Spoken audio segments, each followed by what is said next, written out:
Hello बच्चों, let's read this question and the question says that an observer 1.5 meter tall is 20.5 meter away। बच्चों यहाँ पर ये metre आएगा एक्चुअली, यहाँ पर ये मीटर आएगा हमारे पास, metre away from a tower 22 meter high, then the angle of elevation of the top of the tower from the eye of the observer is.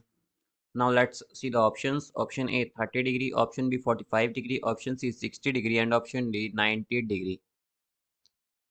तो आइए बच्चों इस क्वेश्चन को यहाँ पर हम सॉल्व कर लेते हैं। इस क्वेश्चन में हमसे कहा गया है कि यहाँ पर हमें जो हमारे पास एक ऑब्जर्वर है जिसकी हाइट 1.5 मीटर है और वो एक 20.5 मीटर अवे है, एक टावर से दूरी पर है एक टावर के, और टावर की हाइट जो है हमारे पास वो 20 मीटर है। तो हमें बताना है कि एंगल ऑफ एलिवेशन क्या होगा टॉप ऑफ टावर का from the I of observer.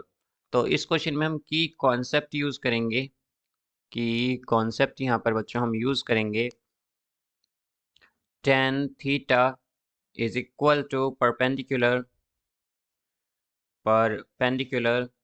Bye base और tan 45 इज इक्वल टू 1। तो यहाँ पर बच्चों अगर हम देखें कि हमारे पास कुछ इस तरह से ये दिया गया है कि हमारे पास एक टावर है जो 20.5 मीटर, यहाँ पर ये 22 मीटर हाई है। तो टावर की जो हाइट दी गई है हमारे पास वो है बच्चों यहाँ पर 22 मीटर। अब यहाँ पर हमसे कहा गया है कि एक पर्सन है जो कि 1.5 मीटर टॉल है। तो लेट सपोज हमारे पास ये पर्सन है जिसकी हाइट 1.5 मीटर है। अब यहाँ पर टॉप ऑफ, यहाँ पर जो साइट ऑफ ऑब्जर्वेशन होगा या ऑब्जर्वर की आई से यहाँ पर बच्चों यहाँ पर एंगल बनेगा, तो हम कह सकते हैं कि यहाँ से अगर एंगल ऑफ एलिवेशन कुछ इस तरह से बनता है, यहाँ पर इस तरह से ऑब्जर्व करेगा, जो ऑब्जर्वर है वो कुछ इस तरह से इसे टॉप ऑफ द टावर को ऑब्जर्व करेगा यहाँ पर। तो यहाँ पर जो एंगल बनेगा बच्चों आई से ऑब्जर्वर की, वो हमें क्या बन रहा है ये बताना है, तो इसे हम थीटा मान लेते हैं लेट सपोज।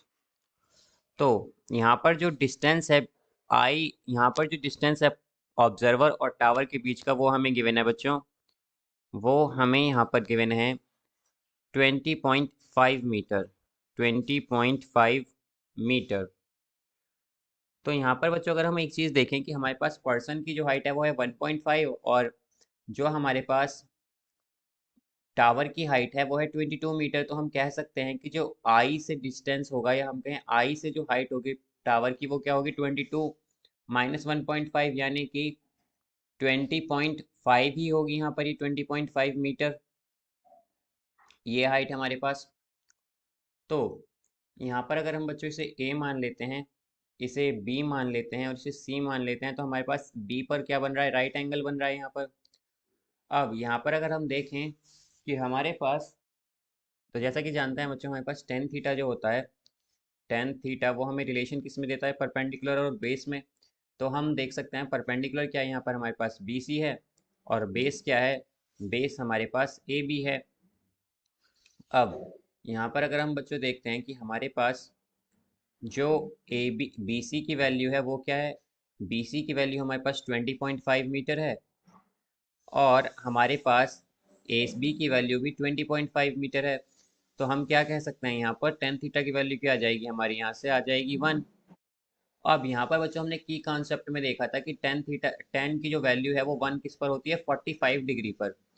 तो हम कह सकते हैं जो थीटा है हमारा, जो एंगल बन रहा है वो है 45 डिग्री। तो यहाँ पर बच्चों जो एंगल बनेगा हमारा वो होगा 45 डिग्री। इस क्वेश्चन का करेक्ट आंसर होगा हमारा option B 45 degree. I hope you understood it well. Best of luck. Thank you.